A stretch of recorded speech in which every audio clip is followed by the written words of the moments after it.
Hi everyone! How's everyone today? It's going to be a fantastic week.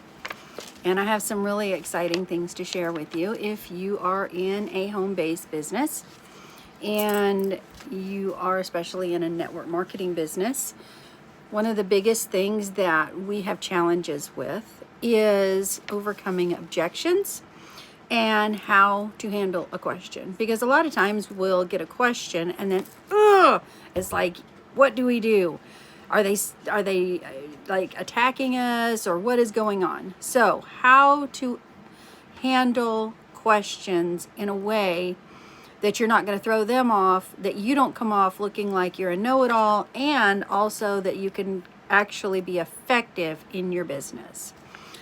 Now, I'm going to let you know right off the bat that a lot of what I teach and a lot of what has helped me, I have learned from the best in the business. And the reason you or I have gone to the best is because if I'm going to do something, I want knowledge in order to do it effectively, and I want that knowledge to be from someone who knows what they're doing, from someone who has been there, done that, has been in the trenches and knows what they're doing, so that I can be effective in what I do. So my mentors, the ones that I reach out to or the ones that I have learned from, are Jeff Gilbers, who's been in the business over 40 years, Dave Daughtry, who has been in the business like that, Robert Kiyosaki, and Eric Worre, Ray Higdon. All of these are ones that I follow devotedly because I want to make sure that I am being effective, that I can do this business. And these are all ones who have been in the industry a long time and know what they're doing. Many of these, if you've been in this business for a while, you know them. Larry Taylor Thompson, both of them have been in this industry a long time. In fact, most of you, if you have been in this business for a while, and if you haven't, there is a rule. It's called the Thompson Rule. And it talks about the percentages. And I'm going to do a live on that again at a different time. But right now, today, and what I want to talk about is handling objections and handling questions, because you will get them. And they can be terrifying if you're just starting out. And we want to make sure that they're not terrifying, that you can handle that smoothly. And that way people will be more inclined to trust you. Because as you know, in this business, people don't join a product. They join the person that they talk to. And the reason that they join that person is because they trust you, because they have assurance in you. They actually feel comfortable with you. So in order to keep that comfort going and be able to handle it smoothly, let's get right into it.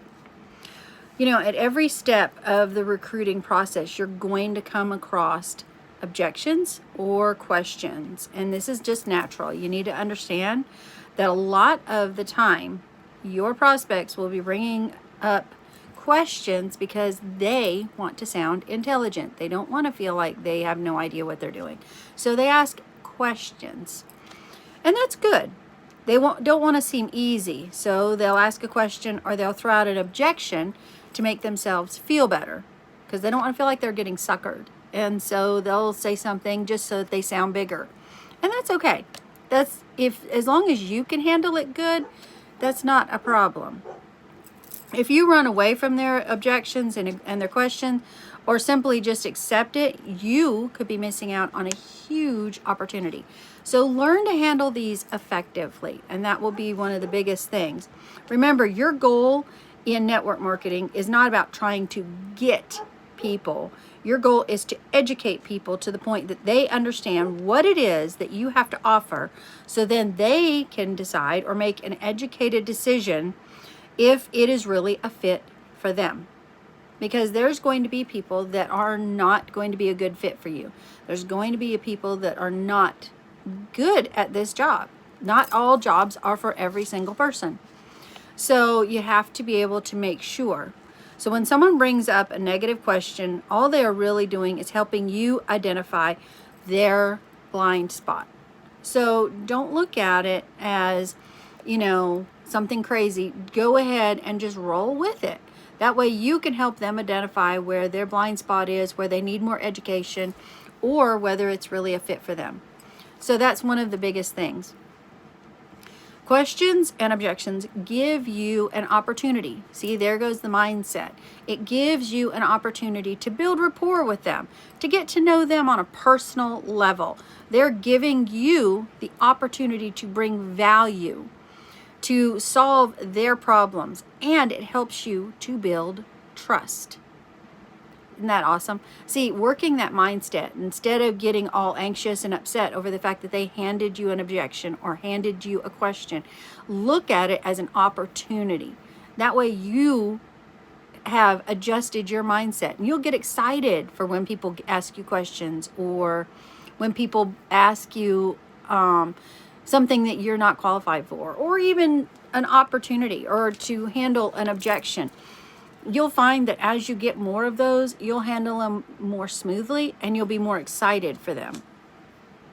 So when the first thing that you should do when you get either a question or an objection is to really listen to what they're saying.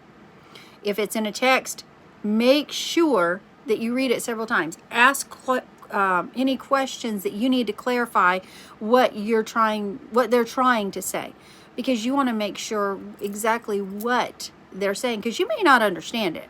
If it's in a text or in a message, a lot of times you can't see their person's face, you can't visually understand what they're saying, and they may have missed a comma or two or something, and so the whole point may be different. They may not actually be objecting. So you need to clarify what is going on. So if someone says actually like something like, I don't have the time, you can ask them, do you have literally no time to do this?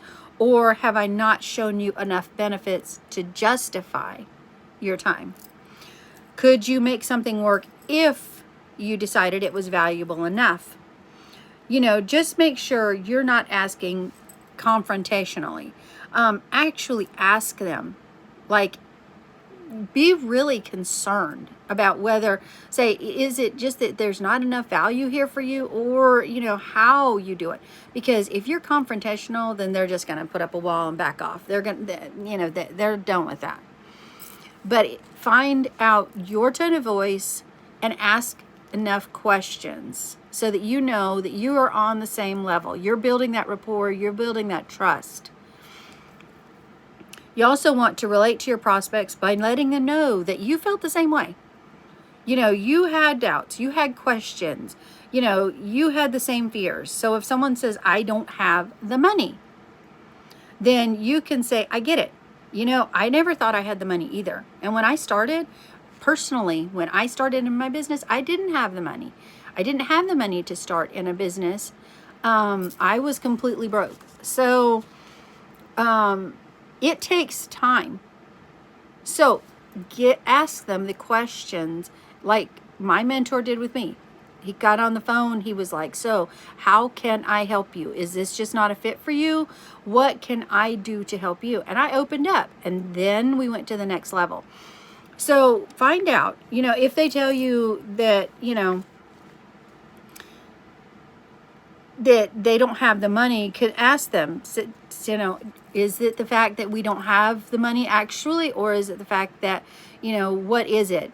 How far off are we from the money? Because they may have an amount of money depending on how much your startup plan is.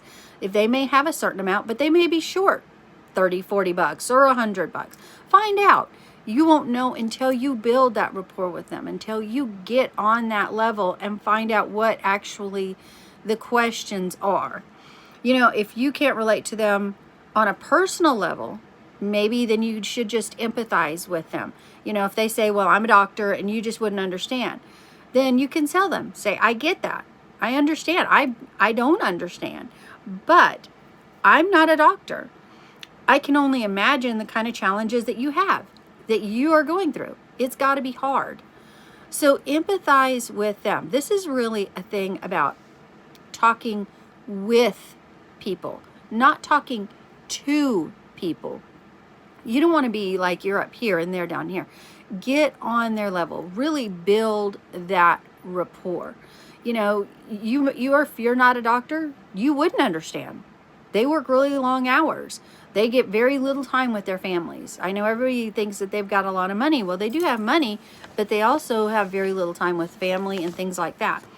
So really get on their level. And if you can't personally understand where they're coming from, then empathize with them. Really think about them. Put yourself in their shoes. That way you can build that rapport. You can build that trust.